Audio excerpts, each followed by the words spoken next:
les bendiga, mis amados hermanos, este bonito martes 16 de agosto, hermanos, del 2022. En nuestro estudio de cartas generales, hermanos, Hebreos capítulo 9, hermanos, acuérdense que nos quedamos por ahí entre los versículos del 16 al 22. Desde la semana pasada estamos bajo el tema Jesús sumo sacerdote y sacrificio, segunda parte. Y bueno, el punto número 3, que es la sangre de Cristo logra el perdón. Y bueno, abarca de los versículos del 16 al 22. Y pues vamos a continuar, hermanos, sobre este tema que estamos meditando en estos versos. Oremos. Padre, en el nombre de Jesucristo te pedimos que nos guíes con tu Espíritu Santo. Gracias por tu palabra, porque nos es lámpara a nuestros pies y lumbrera a nuestro camino. Padre, queremos que nuestro corazón se inunde de tu palabra, mi Dios, para de esa manera siempre saber tu voluntad, glorificarte, edificarnos, animarnos unos a otros y sobre todo fortalecer la fe, mi Dios, para vivir siempre glorificándote y amándote. Padre, en el nombre de Jesús, dame gracia delante de tu iglesia. Amén. Amén, hermanos. Y bueno, como íbamos comentando, hermanos, por ahí nos quedamos meditando en los versos del 18 al 22, ¿verdad? En el inciso A decíamos que donde ni aún el primer pacto fue instituido sin sangre. ¿Qué significa? Bueno, que hemos estado hablando, hemos estado refiriéndonos a todas esas frases de estos pasajes en donde el autor hace referencia a la sangre de Cristo. Y ya vimos en el inciso A esta frase que le leí hace ratito, inciso B, la sangre de los becerros, ¿verdad? Y la combinación que hace el autor de pasajes tales como en Éxodo 24, del 5 al 6 y versículo 8, ¿verdad? Y la sangre del pacto fue lo último que vimos. Y el día de hoy, hermanos, vamos a ver el inciso D, rociando con la sangre. Bueno, ¿a qué se refiere el autor? Es lo que vamos a meditar. Bueno, notamos una vez más, hermanos, una diferencia entre el relato del Antiguo Testamento y las palabras del escritor de la carta a los hebreos. Voy a leer el pasaje, hermanos, solamente nada más para contextualizar por dónde vamos. En el versículo 21, cuando dice: y además de esto, roció también con la sangre el tabernáculo y todos los vasos del ministerio. Y dice el 22, para concluir, dice: y casi todo es purificado según la ley con sangre, y sin derramamiento de sangre no se hace remisión. Ok.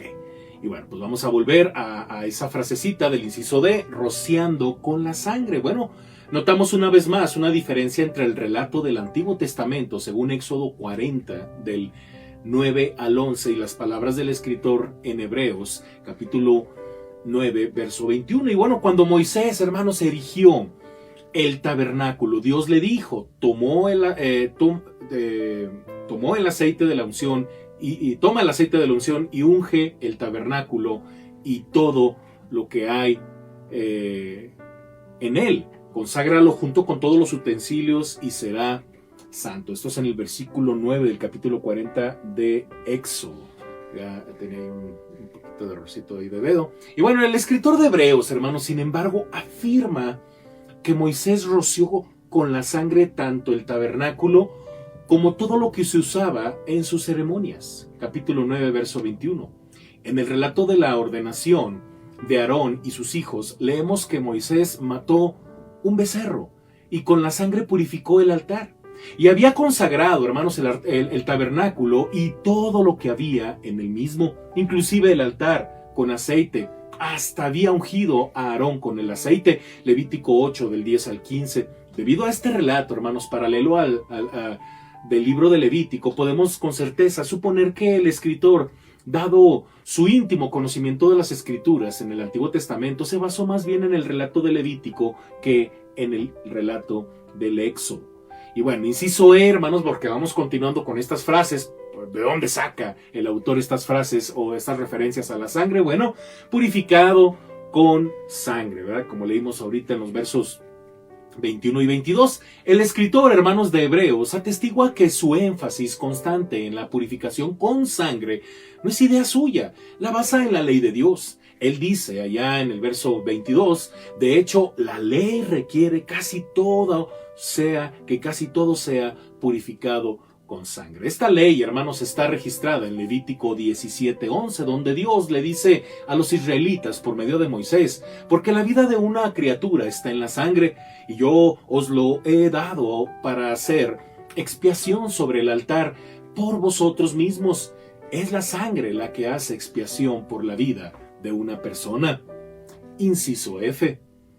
Derramamiento de sangre. La segunda parte de Hebreos capítulo 9, versículo 22, que leímos hace ratito, hermanos, lo voy a leer nuevamente, hermanos, porque es interesante esta parte. Dice de la siguiente manera. Dice, versículo 22, y casi todo es purificado según la ley con sangre, y sin derramamiento de sangre no se hace remisión. Muy bien. Entonces, la segunda parte del versículo 22, hermanos, es más directa, aun cuando dice, y sin derramamiento de sangre no hay perdón. Estas dos cosas, el derramamiento de sangre y el perdón del pecado, van de la mano. La primera parte del versículo implica que algunas expiaciones estaban permitidas, ya que el escritor dice que casi todo necesita ser purificado con sangre. Pero en la segunda mitad del versículo el escritor no da lugar a excepciones. Él usa negaciones. Sin derramamiento de sangre no hay perdón. La absoluta demanda de sangre, hermanos, para obtener remisión de pecados responde a los términos del pacto. La transgresión de las leyes del pacto que fueron acordadas y ratificadas por los israelitas constituye una ofensa seria. Este pecado solo puede quitarse por una muerte, es decir, por la muerte sustitutiva de un animal cuya sangre es derramada en lugar de la del pecador. El nuevo pacto, instituido por Cristo la noche antes de su muerte, está sellado por su sangre, querido hermano, derramada sobre la cruz del Calvario para la remisión del pecado. Las palabras de Jesús allá en Mateo 26-28, esta es mi sangre del pacto que es derramada por muchos para perdón de pecados. Bueno, tiene un nítido eco en la segunda parte de Hebreos capítulo 9, versículo 22. Hermanos, cuando Dios le prometió a Abraham que le bendeciría y le daría numerosos descendientes, confirmó tal promesa con un juramento. El juramento hecho por Dios le dio a su promesa un carácter inalterable, según Génesis 22 del 16 al 17 y lo que hemos leído ya en Hebreos 6 del 16 al 17. Dios, al establecer un pacto con su pueblo, se lo entregó como una última voluntad y testamento. Y para que él mismo fuese válido para su pueblo, el Hijo de Dios tuvo que morir. A la muerte de Jesús, el testamento entró en vigor y su redención, su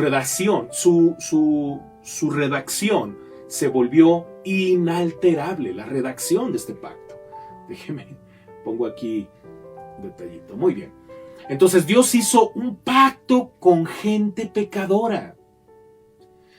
Les enseñó a sacrificar animales cuya sangre derramada les limpiaría de pecado, pero por falta de fidelidad del pueblo de Israel al pacto que Dios hiciera con ellos, Él anunció por medio del profeta Jeremías que haría un nuevo pacto con gente en cuyas mentes y corazones estaría grabada su ley, como ya hemos leído, Jeremías 31, del 31 al 34, según Hebreos 8, del 8 al 12.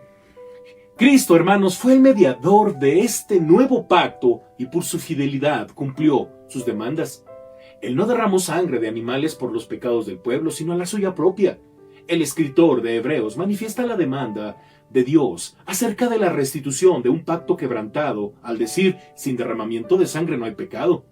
La contrapartida de esta afirmación es la jubilosa exclamación del cristiano, porque Cristo derramó su sangre, yo he sido perdonado.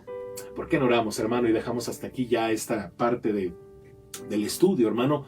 Padre, en el nombre de Jesús, gracias por el sacrificio de tu Hijo Jesucristo, porque por su sangre tenemos vida, tenemos perdón de pecados.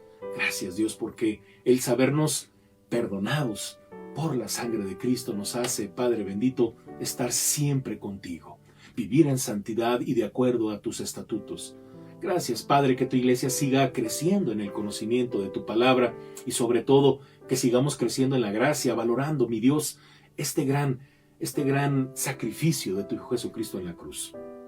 Padre, ayúdanos para permanecer fieles. Gracias porque también podemos renunciar al pecado, al gran poder, mi Dios, de la muerte y resurrección de nuestro Señor Jesucristo.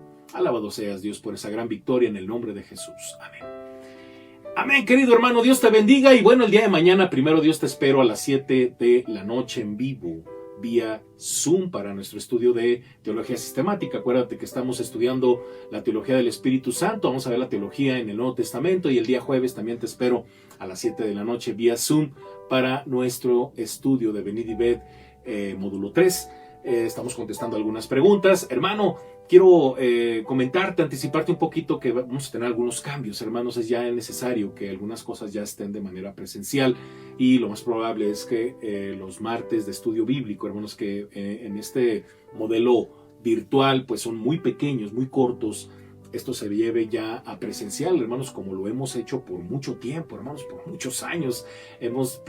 Prácticamente estamos terminando con cartas generales. Desde antes de la pandemia, ¿verdad? Empezamos con cartas generales y nos hemos llevado muchísimos meses en donde ha habido, pues, no solamente mi exposición, sino también dudas, preguntas, comentarios, participación de los hermanos. Y pues ha sido de gran bendición todo este tiempo, hermanos. Y bueno, esperemos que el Señor nos guíe como para que esto se lleve a cabo, hermanos.